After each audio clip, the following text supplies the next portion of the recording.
All right, welcome back to the Maryland 250 Labor History Project. I'm Bill Berry, and our guest today is Sammie Samuels, who is the director of the Irish American Museum in Baltimore. And it's a great piece of labor history that has developed over the last 20 years. So, Tammy, tell us a little bit about where the museum is and how it got started. So originally, the museum's currently located and has been located in Southwest Baltimore. We are on Lemon Street. Our address is 920 Lemon Street, Baltimore, Maryland. And so we are half a block north of the Montclair station for the Baltimore and Ohio Railroad. And the houses that we are in were actually built for the workers that were coming over to work at the B&O Railroad. And that's kind of how we got started. The museum started by trying to save those houses because they're some of the last examples of two-story and attic row homes in all of Baltimore. And then through research, we actually found out that the neighborhood was predominantly Irish for about 100 years and that the houses themselves were built for railroad workers. So we actually started our journey as the Irish Railroad Workers Museum. We recently just changed the name last year to better reflect the stories that we tell. So we focus on the Irish immigrant experiences and tell the stories of their work life, their community life, and kind of the legacy that they've left in America because they've Hmm. been here since the start and their story doesn't often get a light shown on it. So we're there to kind of help promote and preserve these stories and these vital parts of American history. And it's really great when I do labor history programs. Most communities, labor communities, have disappeared. And they were often, as this one was, based around a workplace, whether Hmm. it's Sparrows Point or General Motors here in Baltimore or other places. And so reviving this, and I have a picture of the houses 20 years ago, and they were condemned. They were Yes. in the, and so for people who are not from Baltimore, if you stand with your back to the B&O Museum, you were looking right at Lemon Street with all the houses Hmm. that the Irish Museum now runs. Yes. So, all right, so you're going to do a walking tour, or you do walking tour. So tell us Mhm. about the neighborhood and about the Feely family who lived in the house. So yes, you're correct. We're doing a walking tour this weekend. August 15th at 11:30. And we do our walking tours so that they are in person and virtual, so you can join in from anywhere. But typically on our tours, what we cover is what happened at the museum because one of our houses is put back to the 1860s when the Feely family did live in that house for 20 years. James was actually a laborer at the B&O Railroad Museum or B&O Railroad Yard, sorry. Um, and then he worked his way up to a position of Boilermaker, which was a skilled position, which is a huge step up from laborer. You actually learned a trade, you learned skills that were transferable outside of the shops. And many men who got those skilled positions would then move and create their own businesses in the neighborhood. Like up the street at Lemon Street, we have a blacksmithing shop, and the original owner of the blacksmithing shop also started at the B&O and learned his trade. Um, so we talk about the work that James did and how grueling some of those tasks were and how dangerous they were because the work really doesn't get a light shown on it very often. These were very dangerous jobs. Men were losing limbs, their lives. Okay, a little freeze here. A lot of safety nets for these immigrants. That's where the community comes in. That's why we talk about the community on our walking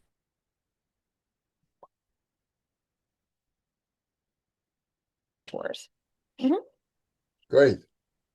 So, what do you have in the museum now? And I know they've expanded down the street. Mhm. Yeah.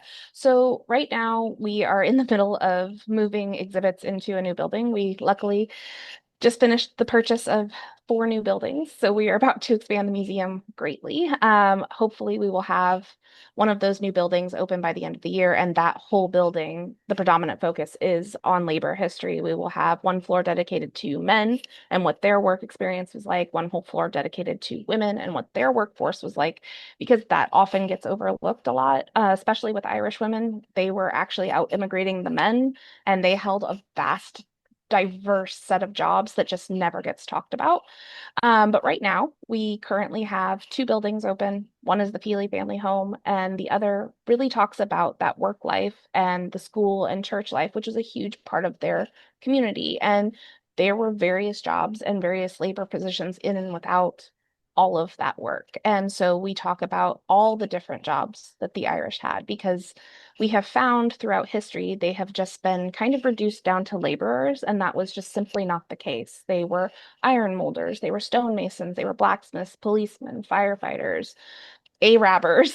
They were so diverse in their labor jobs. And we try and really paint that picture because they had their hands in pretty much every industry that the US had. So, Well, it's certainly an illustration for today, where immigration is such a controversial topic for some right-wing people, because immigrants come over and get involved in what we call social mobility.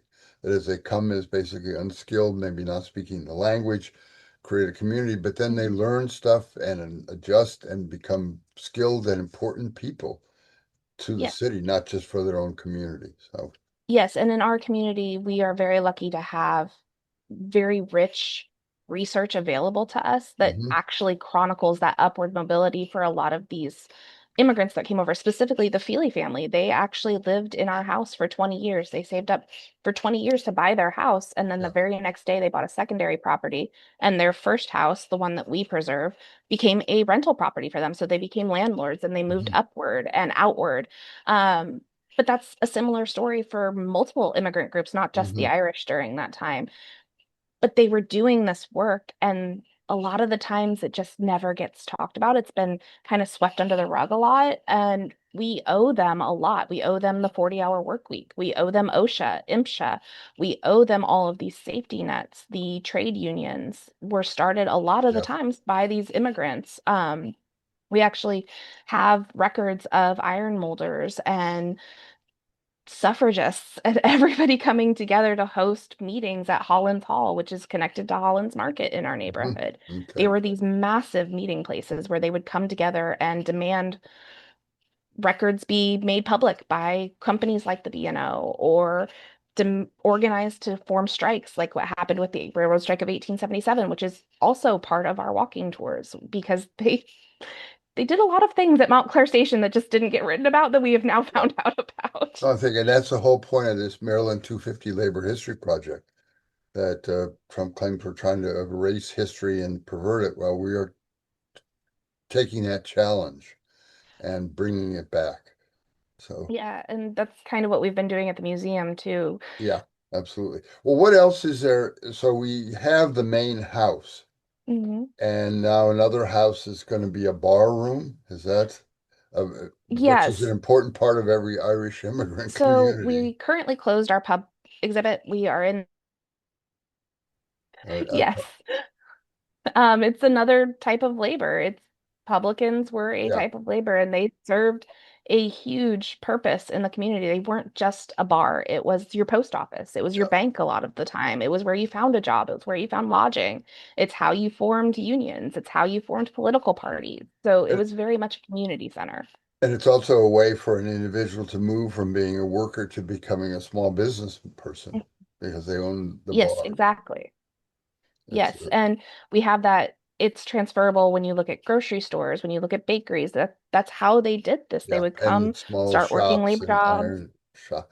I Hmm. mean, one of the things about the 1877 railroad strike, which was a first nationwide strike in the history of the world, there were also two other strikes going on in Baltimore Hmm. in very small shops, sometimes three or four people scattered across the city. So you're looking at an economic development, which is very different than what we see today. So, Right. And it's also interesting, specifically in like our Irish community, where we had not just the pubs acting as employment centers or places where you could find out all of this information about strikes. We also had the Sisters of Mercy just north of us also having an employment agency and a job training center. And we talk about that on our tours. We talk about the Alexandrovsky estate having an apprentice school for the B&O on their estate. So it's the community really coming together to make sure that the laborers were protected and had resources in a time where we didn't have those safety nets. We didn't have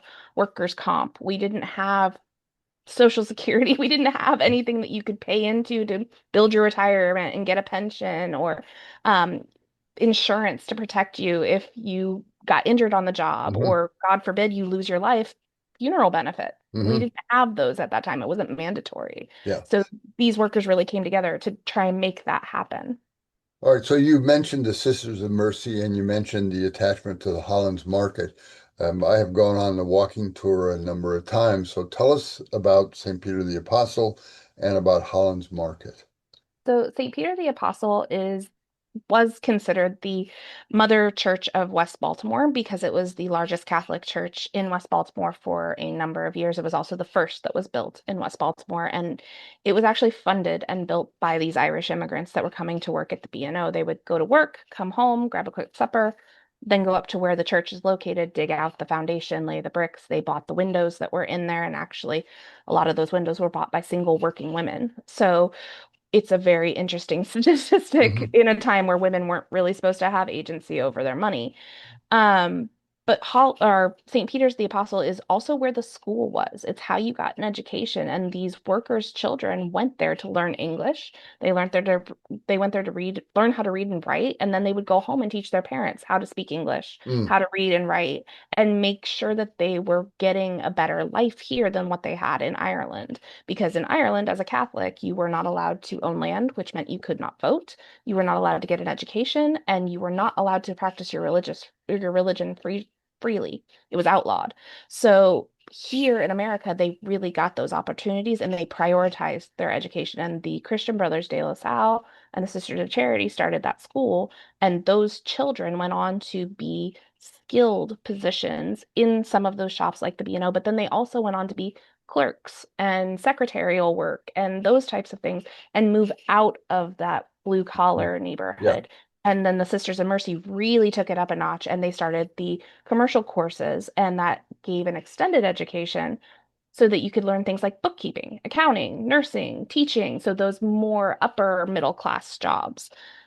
And Holland's Market was also a huge labor portion because it's right down the street. It was where you got your groceries. It was where you found out what was going on in the community, but it's also where people went to work. We had over 2,000 open air vendors in that street. It used to, at its heyday, extend from where the church is located at the corner of Hollands and Poppleton all the way west to Hollands and Carey Street, which is about a half a mile of street. It's a very long stretch of road, and Hollands Market is still active. It's still a market. It's Mm. still operating, which is fantastic. And one of the things which you pointed out at one tour is etched in the curbs are numbers, Hmm. which are still there from 150 years ago. And it's funny because the stretch that we walk for the tour, the numbers are in the 4 and 500. So it's vendor number Hmm.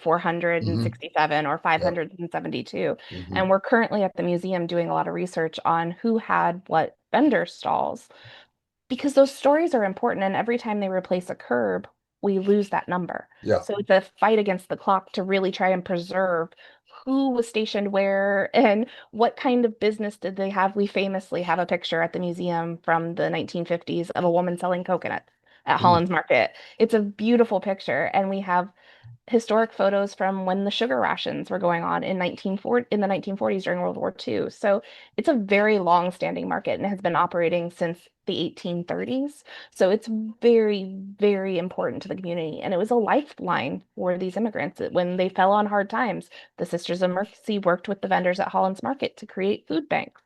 They went to make sure that they had operations that supported the community. Hmm. And it comes in handy when you have things like the railroad strike of 1877 happening, where we know the African American community came up from the South to teach the Irish community how to cook hominy because they couldn't afford potatoes Hmm. because they were on strike. Hmm. So it's collaborative living. It's very much coming together and working together towards a common goal. And that's not a part of history we share a lot. So Yeah. it's very important that we keep telling those stories. It's just such great history, and it's a community which most workers don't see today. So, Right. And uh, it's not just an Irish community. It was never just an yeah. Irish community. We have a very active Lithuanian hall. They're actually having an open house later this year. So it's still a very active, what we consider minority community even today. It's in its heyday, when we're the time period we talk about, it was Irish, but it was also German, Italian, Lithuanian. We had a huge Jewish population just one street north of us. We had in half indigenous, half Irish families living right around the corner from us. And then, of course, we had a huge population of free African Americans living to the south of us. Yeah. So it's very multicultural, very diverse, and they, for all intents and purposes, didn't have a lot of the infighting that we see in places like New York with the tenements or Boston with Hmm. their very strict. We had redlining here in Maryland, but it wasn't in our neighborhood, it wasn't as bad. Yeah. And one of the great things of the work you're doing is that most of the immigrants were illiterate, so they didn't leave paper records. Right. And so you're finding them out through census reports and genealogy and various narratives. It's Yes. just so important. Well, and we just did a walking tour in April about the rebellious streak of the Irish and what happened. And we talked about everything from the Know Nothing riots and the election riots of 1856, which ended up killing a lot of people in and around our neighborhood. But we also talked about Cornelius Feely, who's their youngest child, getting arrested 3 times in the same year. So we're finding out a lot from Yeah. arrest records. We're finding out a lot from classified ads and old newspapers. I actually just stumbled across the Baltimore Sun's record of the railroad strike of 1877's whole strike. Every single day there's an article in the paper, and I Yeah. found every single article just recently. We just found out that St. Peter's and the Convent of the Immaculate Conception, where the Sisters of Mercy were housed, we just found 2 articles that said they got robbed. It's just, we find these fascinating stories in the newspaper articles that you're never going to get those stories anywhere else. So us having a copy makes sure that it lives on for the next Yeah. generation. Okay. And it's a great labor history. And as I said, it's about working people, immigrant working people. So the Irish Museum, we will put a posting up here with this about the hours and the location. Mhm. It's a great place to visit. I've been down there many times, and we want to thank Sammie for coming here. So thanks again. Thank you for having me.